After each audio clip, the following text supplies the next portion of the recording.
Greetings, friend. Thank you sincerely for choosing to watch this video. Your time means a great deal to me. If you decide to subscribe to my channel, know that it would truly make my day. More than that, it would be a gesture I'd hold close to heart. Now, let's begin. My name is Marvin, and I've come to understand that trust is something fragile. It can take years to establish, but only moments to destroy. When I received the DNA results that confirmed I wasn't the biological parent of the child I had fully intended to raise, I believed I had already encountered the deepest form of betrayal. But then, a message from someone I hadn't heard from in a long time showed up. And with it, a deeper, more complex truth emerged. It turns out, those who raise warnings may sometimes be the same ones quietly working to keep things from falling apart. Stephanie and I had been together for 5 years when she told me she was pregnant. What began as a casual romance had evolved into a steady, committed relationship, one that felt strong enough to support the next phase of life. 2 years before that announcement, we'd taken the step to live under the same roof, blending not just our possessions, but our routines and hopes for the future. Those years had been kind to us. Stephanie maintained consistent work as a dental hygienist at a busy clinic downtown, while I managed logistics operations across 3 states for a mid-sized regional company. Our careers provided not only financial comfort, but also the flexibility to enjoy life without constantly running on fumes. Our relationship had grown organically, without any rush or forced expectations. We first met at a birthday gathering for a mutual friend, bonded over shared hobbies, and gradually built something solid through shared experiences.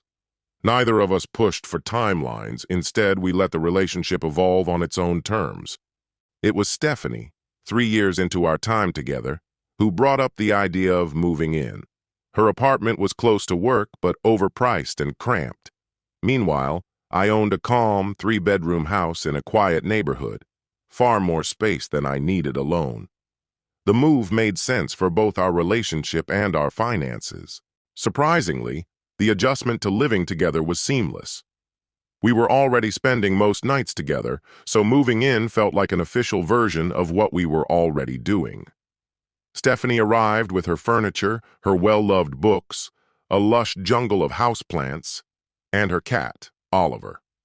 I made space for it all, not just in my house, but in my heart. Because we were building a shared life now. Stephanie had a natural warmth about her. She turned our house into a home, filling it with energy and comfort. On weekends, she'd cook elaborate meals, tend to her plants with devotion, and organize dinners that brought our friends closer, reinforcing our community and deepening our connections. I admired her for that, not just for what she did, but for the way she supported me emotionally. She was my anchor during tough days at work, someone who listened and understood. Her presence made every day feel steadier, brighter. When Stephanie told me she was pregnant, the joy I felt was instant and overwhelming. We had always imagined starting a family one day.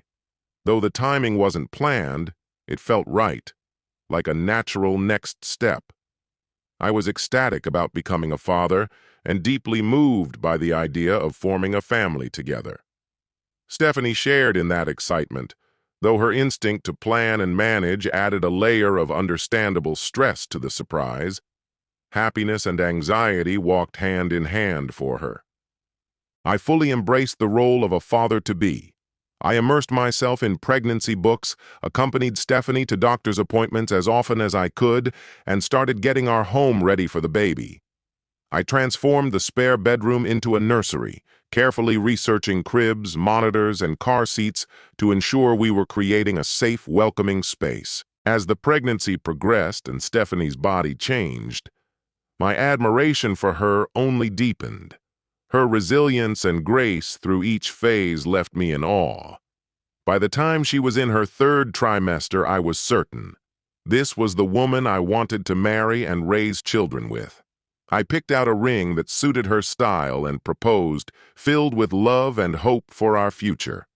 Her emotional, joy-filled yes still echoes in my memory.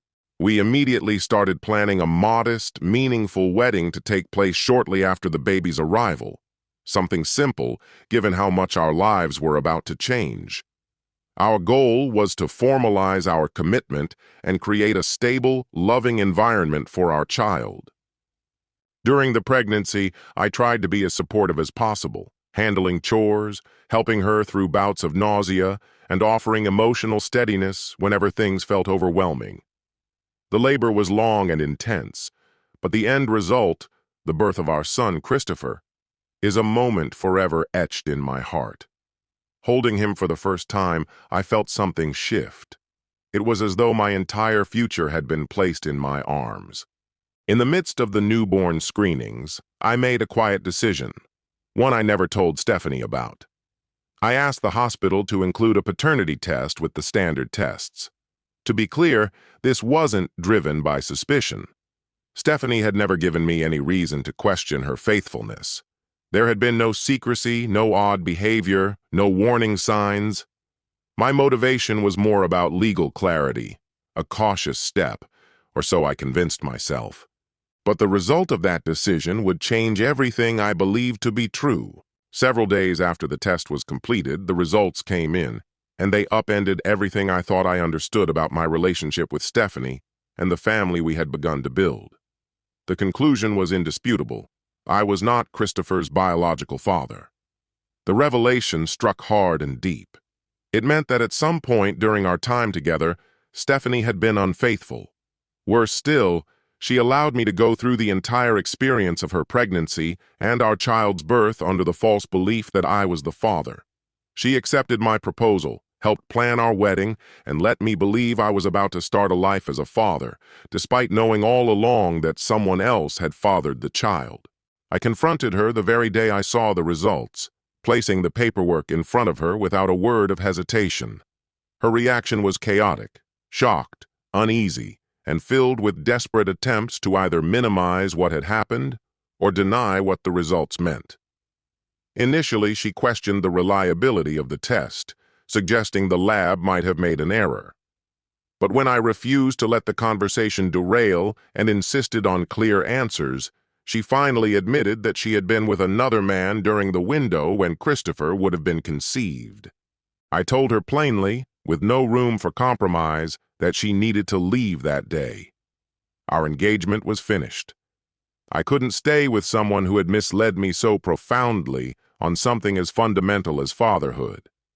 The foundation of trust we had built our future on had completely collapsed. There was no repairing the damage she had done. Her departure was chaotic and heavy with emotion. She cycled through apologies, rationalizations, and pleas for another chance as she packed her things. Meanwhile, I was left to face the reality of what had just shattered. The loss, not only of the woman I loved, but also of the child I had believed to be mine. Everything I thought I knew about my life fell apart in a matter of hours. News of our broken engagement spread quickly, as it often does when wedding plans are suddenly canceled. Friends and family who had seen us as a happy couple reached out, puzzled and concerned, hoping to understand what had happened. I chose not to share the truth. I told them only that we had come to the realization that marriage wasn't the right path for us, and decided to part ways before making it official. I wasn't ready to expose the betrayal, nor did I want my private heartbreak to become the subject of public speculation. Weeks passed. Stephanie had moved out, and I was beginning to reclaim a sense of normalcy when a message arrived that added an entirely new layer to what I had come to understand. It was from Jessica, a mutual friend who had known Stephanie for years and remained fairly close to her, even though their friendship had seemed to cool recently.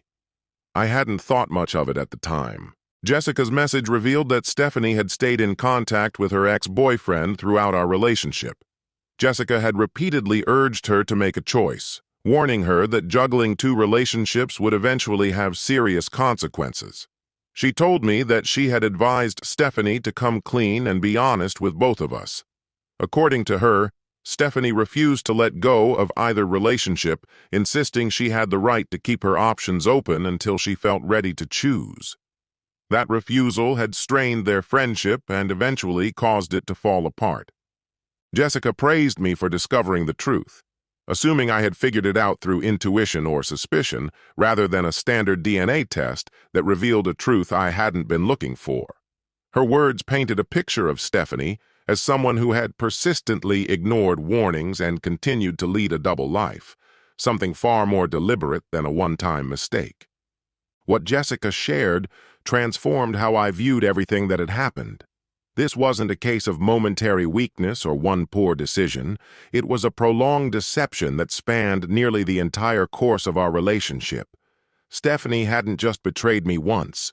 She had been living a lie while allowing me to believe I was her only partner and the father of her child. Though I appreciated Jessica reaching out, I remained wary of taking her account at face value. People sometimes rewrite events to place themselves in a better light once everything falls apart. Still, even if not every detail she shared was perfectly accurate, one truth stood beyond dispute. Stephanie had misled me about the paternity of a child and never severed ties with her ex while committing to a future with me. Grasping the scale and duration of the deception only affirmed the decision I had already made. This wasn't something that could be fixed with apologies, therapy, or empty promises. Anyone capable of maintaining such a calculated and sustained lie was not someone I could ever allow back into my life. Her remorse, no matter how passionate, couldn't undo the damage she had done. In the months that followed, Stephanie continued trying to re-establish contact. She called often, sent messages and letters, and even came by unannounced, attempting to reopen the door to a relationship. Her efforts ranged from emotional appeals to our shared past, to promises of total honesty moving forward, to dismissing the severity of what she'd done. They were relentless and emotionally draining. She argued passionately that Christopher's value and identity weren't determined by genetics, that love, not shared DNA, was the true foundation of family. She urged us to move ahead, to rebuild based on emotional closeness rather than biological ties. But no matter how sincere her words or persistent her efforts, I knew there was no way to return to what we once had. The trust that had sustained our relationship for 5 years had been irreparably broken, and after uncovering the extent of her deception, I couldn't imagine a future with her. Choosing to end things with Stephanie after her betrayal was among the most agonizing choices I've ever faced. But it marked a turning point in how I understood what it really means to build a life with someone. I began to grasp just how essential honesty and transparency are in any deep relationship, and how convincingly someone can maintain a facade of loyalty while living a secret life. Looking back, the warning signs had been there. The way she deflected questions about her personal life, her reluctance to fully integrate our routines the way long-term couples usually do. These were indicators I either missed or explained away. In time, I came to terms with the fact that failing to recognize her betrayal sooner wasn't a reflection of my weakness or naivete.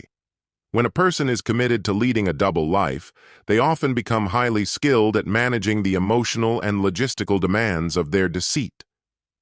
Learning from the DNA test that Christopher wasn't my biological child devastated me.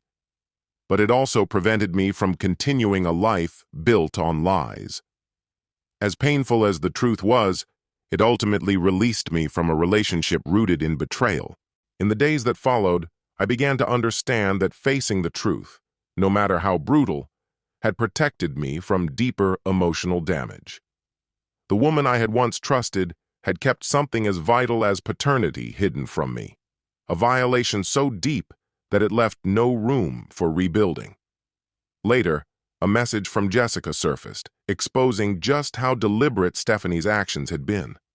Still, no matter how much more I learned, the essential truth didn't change. Whether the affair was short or long, emotional or physical, the outcome was the same. In the most significant aspects of our life, she had chosen deception over honesty. Christopher deserves to grow up with a clear understanding of who he is and to be surrounded by relationships grounded in truth. Stephanie deserves someone who either accepts her past or aligns with her definition of commitment. As for me, I've come to realize I deserve something else entirely.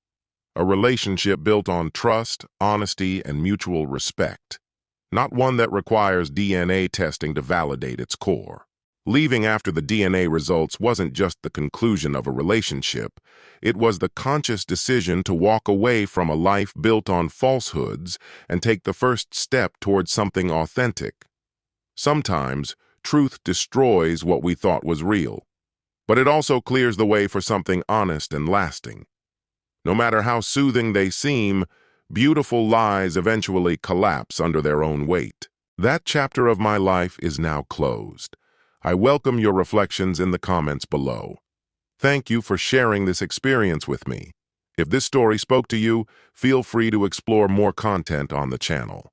Until we meet again, take care.